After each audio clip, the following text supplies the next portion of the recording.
ప్రపంచ క్రికెట్ రూపురేఖలను పూర్తిగా మార్చేసేందుకు international cricket council సరికొత్త శకం వైపు అడుగులు వేస్తోంది. ఫుట్బాల్ తరహాలోనే విశ్వవ్యాప్తంగా క్రికెట్కు సరికొత్త క్రేజ్ తెచ్చేందుకు భవిష్యత్ క్యాలెండర్పై జరిగిన అత్యున్నత స్థాయి సమావేశంలో ఐసీసీ 3 సంచలన నిర్ణయాలకు శ్రీకారం చుట్టింది. ముఖ్యంగా అంతర్జాతీయ మ్యాచ్లతో పాటు ఫ్రాంచైజీ లీగ్ల ఆధిపత్యాన్ని సమన్వయం చేస్తూ సాకర్ ఆటతో నేరుగా పోటీపడేలా క్రికెట్ నిర్మాణంలోనే భారీ మార్పులు చేసేందుకు రంగం సిద్ధం చేసింది. ఫుట్బాల్లో క్లబ్ ఛాంపియన్షిప్లకు ప్రపంచవ్యాప్తంగా ఎంతటి క్రేజ్ ఉందో ప్రత్యేకంగా చెప్పనక్కర్లేదు. సరిగ్గా అదే ఫార్ములాను క్రికెట్లోనూ ప్రవేశపెట్టి ఫుట్బాల్కు గట్టి పోటీ ఇవ్వాలని ఐసీసీ భావిస్తోంది. దీనికోసం ప్రపంచవ్యాప్తంగా ఉన్న ఐపీఎల్, బిగ్ బాష్, దక్షిణాఫ్రికా టీ20 లీగ్స్తో పాటు వేర్వేరు టీ20 లీగ్ల అత్యుత్తమ ఫ్రాంచైజీ జట్లతో వరల్డ్ క్లబ్ ఛాంపియన్షిప్ నిర్వహించే ప్రతిపాదనను తెరపైకి తెచ్చింది.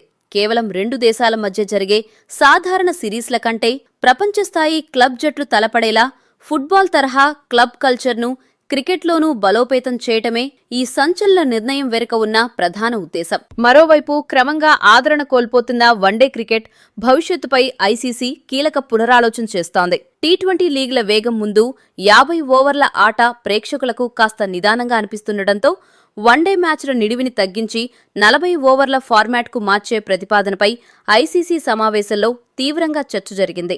దీని ద్వారా మ్యాచ్లను మరింత ఉత్కంఠభరితంగా మార్చి ప్రేక్షకులను పూర్తిస్థాయిలో కట్టిపడేసేలా వన్డేల రూపురేఖలను సమూలంగా మార్చేందుకు ప్రణాళికలు రచిస్తోంది. ఇక టెస్ట్ క్రికెట్కు మరింత ఆదరణ పెంచడమే లక్ష్యంగా వరల్డ్ టెస్ట్ ఛాంపియన్షిప్ ఫార్మాట్లోనూ ఐసీసీ భారీ మార్పుకు శ్రీకారం చుట్టనుంది. ఇప్పటివరకు కేవలం 9 ప్రధాన జట్లతోనే జరుగుతున్న డబ్ల్యూటీసీలోకి ఐర్లాండ్, జింబాబ్వే, ఆఫ్ఘనిస్తాన్ వంటి మరో 3 జట్లను చేర్చి మొత్తం 12 టీంలతో టోర్నీని మరింత విస్తరించాలని నిర్ణయించింది. అంతేకాకుండా కేవలం పెద్ద సిరీస్లకే కాకుండా సింగిల్ టెస్ట్ మ్యాచ్లకు కూడా పాయింట్లు కేటాయించేలా నిబంధనలను సరళించే దిశగా అడుగులు వేస్తోంది.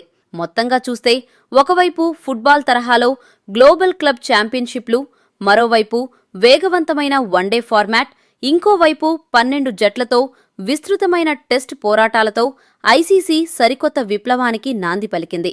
ఈ 3 కీలక నిర్ణయాలు అమల్లోకి వస్తే రాబోయే రోజుల్లో క్రికెట్ కేవలం కొన్ని దేశాలకే పరిమితం కాకుండా ఫుట్బాల్కు దీటుగా ప్రపంచ క్రీడా సామ్రాజ్యంలో తిరుగులేని ఆధిపత్యాన్ని ప్రదర్శించడం ఖాయంగా కనిపిస్తోంది.